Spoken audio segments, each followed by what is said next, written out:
UGWUMBA. Ọtụtụ afọ gara aga ka ofu nwanne anyị nwoke onye be anyị bụ former Senate President Ken Nnamani enwe mgbe ọ rụrụ mansion ọrụ na village. Imirikiti ndị ọkpọ bịa ọrụ ahụ wee buru ndị na-abụghị ndị be anyị. O si Lagos kpọrọ ndị rụrụ ọrụ ahụ wee bịa, ndị rụrụ ụlọ ahụ ma injinia o ma ndị na-arụ nke ọbụla ha na-arụ. Imirikiti n'ime ha bụ ndị si mba ọzọ, na-abụghị ụfọdụ abụghị dị ma ndị Igbo, ụfọdụ abụghị dị ma ndị Naijiria. Emewe emechaa ya, ọtụtụ ndị mmadụ wee na-asị kedu uru ọ baziri na anyị nwere ọgaranya ebe ọ bụ na apụta eto a ọ ga-esi ebe ọ bụla kpọrọ. In fact, ọ na-abụghị dịka na anyị nwere eto a na-esi asụ eze anya akara igwupụ ya na ụmụnna, maka ụfọdụ ya atabụ egosi kedu nke bụ na ọrụ na-eme ha n'isi mba ọzọ wee kpọrọ ndị mmadụ. Esokwa m tinye ọnụ mgbe ahụ, ọ bụ eziokwu na anyị amabeghị ihe na-aga, mana ihe na-emezi kịta wee doo m anya na ya bụ nwoke nwere ihe ọ fụrụ o ji wee kpebie ịkpọrọ ndị mmadụ site na Lagos. Ndị niile ga-arụ ọrụ, ma ndị penta ma ndị nta ma ndị imo, ha niile bụ Lagos ka esi kpọrọ ha. Ụfọdụ n'ime ha bụ ndị Togo. Kịta ya bụ ihe anyị na-esibu na ọ nọ n'obu ụkwụ o ruo na anyị ebe a, nke bụ na ihe ọbụla bụ ọrụ aka dị n'ala Igbo, ndị mba ọzọ bụ ihe na-arụzie. Igbo anyị nọ ebeti ka ị ga-atinye ya bụ okwu ọnụ. Ihe gbasara iruo n'ala Igbo kịta enweghịzi ụmụaka ọrụ ndị anyị ga-asị na ndị be anyị ji aka. Iruo ma ndị ọkada wanụ dịzi m ka ndị ugwu anapụ na ya ndị be anyị. Enwesị ụmụaka ọrụ eji bụ mara anyị na-atọgbozie na-atụfusi ya atụfu.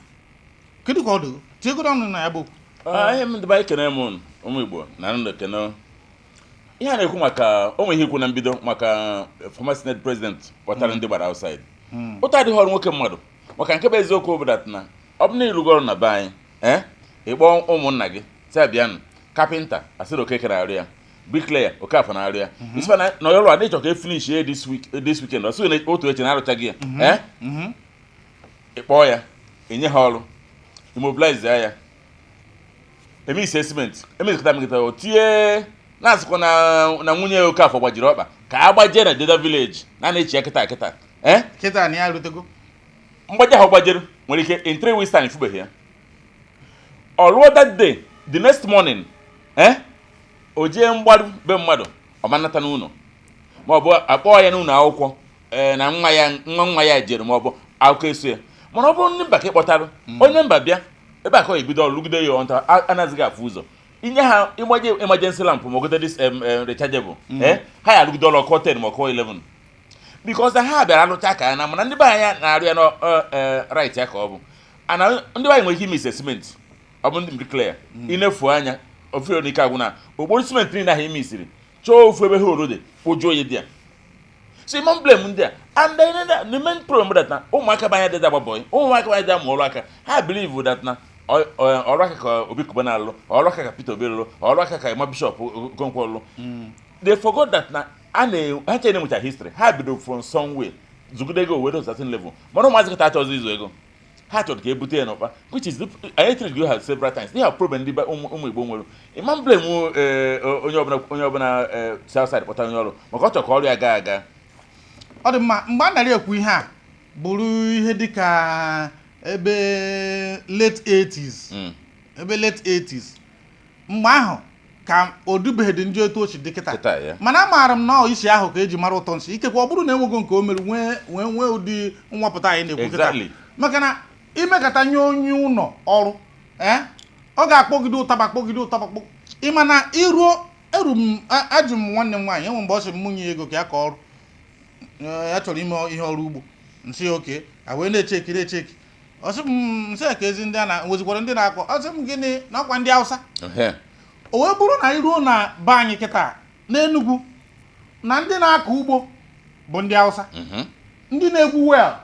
bụ ndị Hausa, ndị na-arụ shoemaker bụ ndị Hausa, ndị na-agba ọkada Hausa etekukwu over n'ebe aka na-agba ọkada. Ka eze nke ụmụaka anyị ga-eme na-abụghị enwe nke ebidoro n'Enugu mgbe ahụ ahịnze gọvanọ Peter Mba na ọbịagotigị ọnụ kịta Ọgbọneche Agụ bụ ndị agboro ndị Omonile Lagos ebe a ka esi mụrụ ya na iruo imewe ha na ị na-arụ awa foundation ofu onye eburugo ọkada gbafee gagwa ndị otu ya apụta ebe ahụ asị nwoke m bịabeghị setụlụ boys a ga-eburu head pan nye ụnụ ịkpakwu tie unu m ihe sef na unu ihe ọbụla asịsị anana maka na enweghị ihe ha na-arụ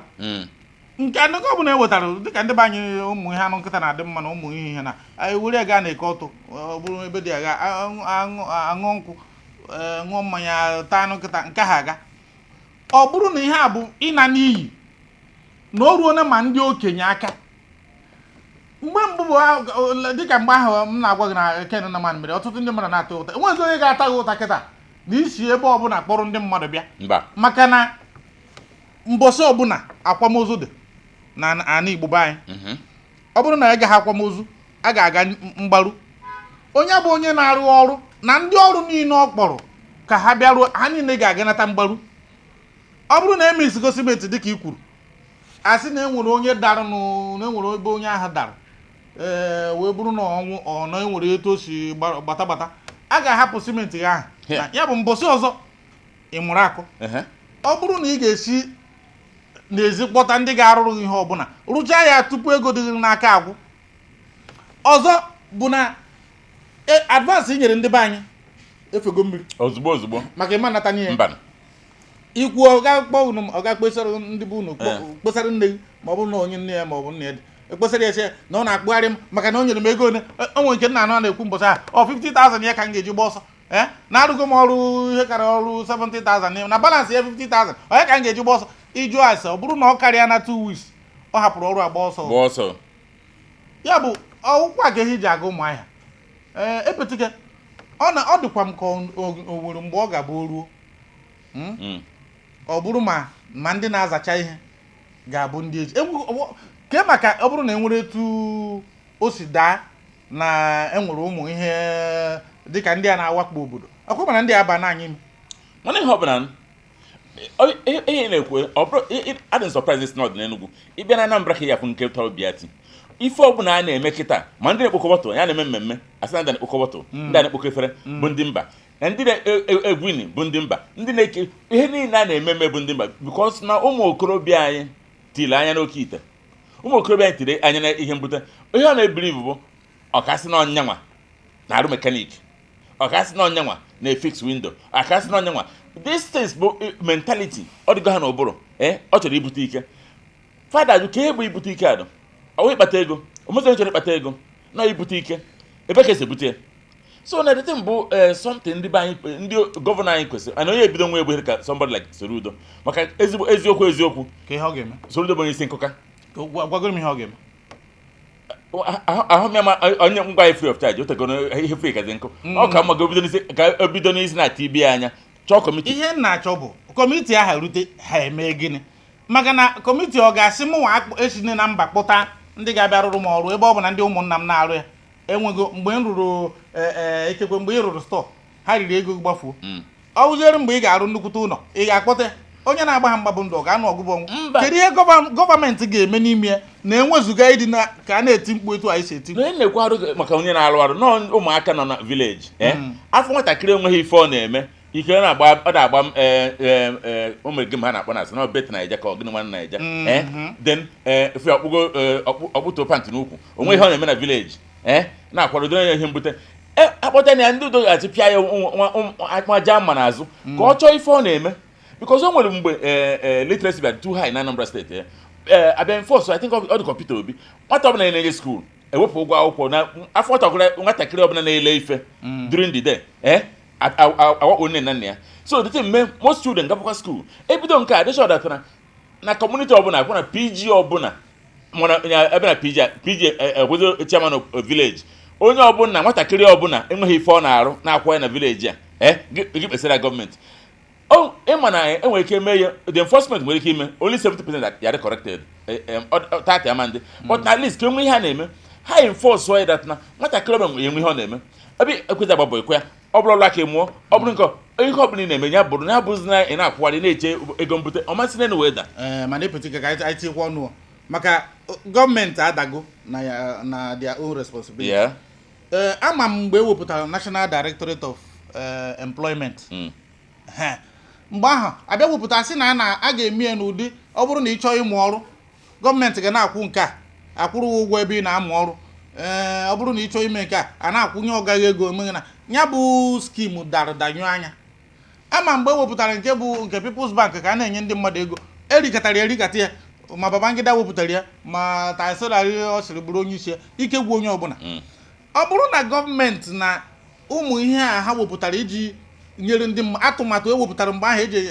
atinye ndị mmadụ n'ọrụ ịmụ ọrụ aka na okweghị ha hazi nwa ọfụma mana na ka ị ga-eji si nwaanyị meghere ike ya mechie imebe ose ka ume so na ihe a na-ekwu bụ na gọọmenti na nke unu ga-eme bụ ya bụ ihe National Directorate of Employment unu ga-revive ya na steeti level mana etu unu ga-esi mee ya ka ọ dịkwuo active than etu ọ dị kịta na ọ bụrụ na ọ ka dị atọ ndị a niile na-abịa eme palliative ụnọkọtasị na a na-eme palliative na a na-eme nke a na a na-eme nke a why not ị gakwuru ụmụaka ụgwọ ọrụ ebe ha ga-amụ ọrụ na-enye ha ego enwe one foundation echefuna m afọ ya ọ bụ na m rute aka aga m akpụ ya bụ foundation ihe ha na-eme bụ ọ bụrụ na ị chọrọ ịmụ ọrụ mgbe ahụ aga kpọga gị ebe ị ga-amụ ọrụ kwụọ ọrụ gị ụgwọ nye gị ego mmachi akpa dishon ị na-eme every month ewere ego aga na-enye gị ga na-eji na-agba moto maka na ọ bụrụ na amụ ya bụ ọrụ mụcha ọrụ a ga-enwe nata ọ bụrụ na a dị ise mmụọ ya a ga-enwe nata ịbụọ mewere ya mete ya mma ka ọ ghara ịbụ mgbe niile ihe ọbụla a ga-arụ arụ bụrụ n'aka ndị ezi ka ezi ndị be anyị na-eme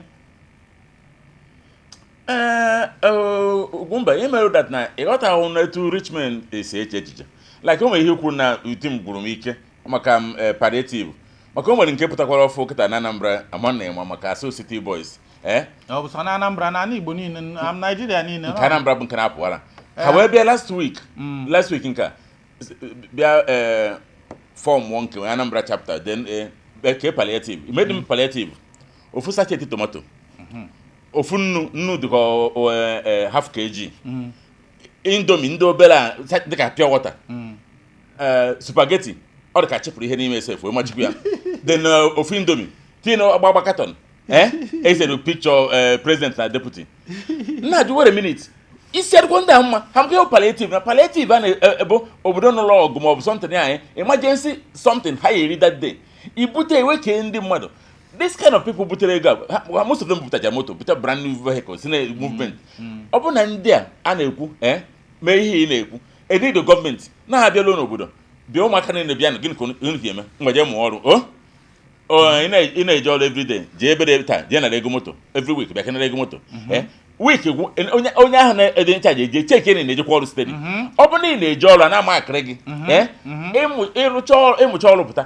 I go give equipment eji alụ ọrụ and another time when they stand these boys ebido nwebe ọrụ maka anyị nwere referrals ọ ha ya sị this boy ma arụ ọrụ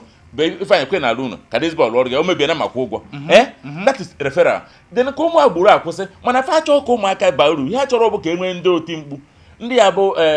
ọ dị agha akpọ ha nyefee kọbana bụ n'afọ ejema posta ma ọ bụ kọbana bụ etiere fa mkpu ọpụta achị n'aka na abụ enu asị ndị ofe mmanụ ife ha chọrọ gọọmenti kwesịrị implement ka akwụsịrụ banyị na nwa ọ bụrụ ife egwuregwu karịche chọrọ ndụ ka ọ bụ iwe na-ewe m ọ dị mma n'iji pịache nke mbụ na ọ kwụfụrụ ya bụ ihe ọ ga-erutecha onye ọbụla amaghị m ọ naghị ekwu ihe palliative nwere etu o si agba m na ntị mana mbọsị ọzọ anyị ga-atinye ọnụ maka na ihe niile pụtara mbọsị ahụ ibunyere ihe ikekwe ihe ibunyere ihe erughị 5,000 mmadụ enwee hapụ ihe ọ ga-eme n'ụbọchị nwee bịa na ị na-eke palliative iberibe ndị a kwesịrị ka a tụọ ha okwute achọghị ịdị gawa na nke ahụ kịta mana ọ bụgoro na ekwe nya n'abalị nya ka m gbara fuel 1,237 naira ihe m gbakwara 1,015 naira n'ụtụtụ o wee na-agba m n'obi na onye ọbụla yi akwa jagaban na ekwesịrị iji nwoke m kedu ebe ị na-agba fuel nke exactly na onye ọbụla gakwutere m nkịta na si m jagasịkwa ọsị ya na ekwesịrị ịtụgodi okwute kama ya gawa polisi mana etu o si dị bụ ka anyị ghara ịpụ ịgbata aka n'ebe anyị na-aga biko na ihe gbasara ana Igbo anyị ka anyị tinye ọnụ na ụmụ ọrụ aka ụmụaka anyị nwebu bifo a na-enweghịzi kịta ịma ofu ihe ndị be anyị ma-eme bụ ịrụ ụlọ onye ọbụla kpatara ego ebe ọbụla na-arụ ụlọ ya bụ ịmụ ihe ọbụla ma ndị na-eme tiles mgbe esi Lagos ekpuru ndị na-eme ọ bụrụ ndị Togo esi Lagos akpọ ndị na-eme plasta ana ha ma ọrụ ọ bụrụ na ị sonyere ha enwere ofu oyi mụ na ya na-ekwu mgbe gara aga nsị ka maka di ọ sị m na di ya na ndị Igbo anarịkwa na di ya na kemgbe ọ gachara n'Igbo rụchaa ọrụ na ọkwa every time o rute Lagos ọ nọ ihe dịka 3-4 days mgbe ụfọdụ orubeghị the second day ebido kpọwa ya na fon gị natawa ọ na-arụ ọrụ electrical wiring o dori anya na ana Igbo ka o bizi ebi mana ndị be anyị nọ n'ụlọ ama ndenye anyị ịmụta ya ma ọ bụ ndị mụtara amụta itinye uchu wee rụọ ya rụta ya mma akwụfụrụ ihe anyị na-eme majority ndị editors ndị bidoro ihe gbasara editing na izizi bụ ndị Yoruba ụmụaka be anyị bịara itinye anya imekọta kpọọ ha ọrụ imirikiti n'ime ha ịtagbu onwe n'afọ maka na o nwere ike ọnọkọta hapụ gị na ya amaghị m etu ihe abụghị esi baa anyị n'ọbara mana amaka o si na dị biko anyị na-ayọ onye ọbụla ka anyị tinye ya uchu ndị gọọmenti unu mee nke unu ga-eme ndị nne na nna eme nke ha ga-eme onye gụchaa nwa m nwoke gụchara secondary school kịta ọ bụrụ na o rubeghị eji asị na aja eme in fact apart from na o rubeghị eji sef nche bịagoro m nwa ọrụ ịmụtatụ ihe na-eme ịmụta nke nne gị na-eme ihe na so that iru ebe ahụ ọ bụrụ na ị nwego street experience ka ọ ghara ịbụ na anyị ruru mmadụ na-eko eko eburite na akwụkwọ ọ bụrụ na onye gụchaa secondary school ya ga-ajiri ofu afọ fee onwe ya site n'ịmụta something ọ ga na-eme n'ọba school mbọsọ ọzọ anyị ga-etinye ọnụ mana amaka osi na dị biko ọ bụrụ na ị mara asụ sụọ n'ikwe ịma ha asụ ịsụọ ị ga-asụ n'ala mgbe anyị na-asụ n'ala ị ga-asụ biri okwu ka Chineke mezie okwu biko na nke ọzọ na-ekwu ụbọchị ọzọ anyị etinye ọnụ na our academics kọsa junior WAEC a ụmụazị na-azụ kịta na junior WAEC ncheche from ụmụ mgbadataruo kịta necha onye nwebe certificate ahụ dị onye nwebe result ya dị mana ka amahụ ka erizi nyezi ego na-akwụ na n'iyi ụmụazị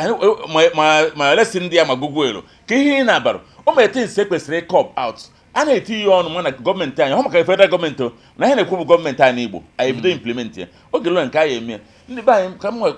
mechikwa nke final ka o mechigo o chere mechio m ị na-achọ ịgwa anyị bụ na onye ọbụla tinye anya n'ụlọ jee mụọ ọrụ aka uru adịghị na wayo ime mgbute nwenete na enwedo ọrụ aka nwezi ife ọzọ ị na-apọshu and God gwagịda I will bless the work of your hand ọhụ wayo biko nụ nye na gọọmenti aka ndị ọgaranya anyị ma ndị city boys ma ndị city rogue whatever you are zụbara ụmụaka nọ ịbata na village kpọọ bụrụ mmadụ 10 kpọọ wepụta ego si ha jebe je mụba ọrụ ha mụchaa ọrụ ọhụ nke bere nye bilion enyezi ha cash jee mụọ ọrụ aka ịmụcha ọrụ aka mara ihe ị na-arụ onwe ndị na-supervise ya ịmecha igoro gị materials nye gị referrals onwe ebe nwetara ọrụ ebe ị na-alụ ọrụ isi onye a jee onye ha na-arụ otu ọrụ o jezie egwu onye ọzọ ọsọ na ọmụrụ nkedebe alụ nkedebe onye ha ji ọbụla eziokwu ka ohi kwụsị ọkwụfere maazị ọnụ gbara nkịtị ha na-emegheri ife a kidnapping bịara bifo chukwume ebere kịta ọkwụsịnata ọbịa ọzọ ọ bụghị ha na-eme expect anọ na ụmụaka be anyị enweghị ha na-eme ya ka nweghị eziokwu ụmụaka cheki ihe na-enwude na kidnapping ma ọ dị involve o mere ka mara aka ọrụ mana onye nwere ezigbo aka ọrụ echekicha nna ka e nyere ndị a na-ejedo kama jekwara n'ime ọhịa ofesi nke ọma anya unu buru egbe bụ na onebe anyị dị outside biko nu nye nna anyị aka gọọmenti abịa nrụ everything gọọmenti nwere tenọ 4 years ọrituo ma 3 years ọrituo ma 2 years ọrituo biko nu nye nna anyị aka ka anyị zọpụta ụmụazị a ndị be anyị kene m unu Ugwumba